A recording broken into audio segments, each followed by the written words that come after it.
మనిద్దరి మధ్యలో ఏ జన్మలో ఏ తీరని రుణం ఉందో, మరెందుకు ఇంతలో ఈ బంధనం ఇన్నింతలు పెరిగిందో, అమాయకమైన నీ చిన్నారి నవ్వును ఏ తల్లి కందో, ఇటే నీ దారి ఉందని నిన్ను ఏ సుడి గాలి పంపిందో.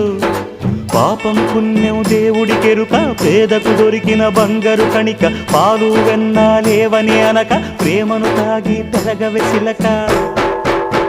వలేసే పాడు లోకం కంటపడక ఉండు నాయనక, ఇలా నా గుండెలోనే గువ్వల కొలు ఉండిపోయింక.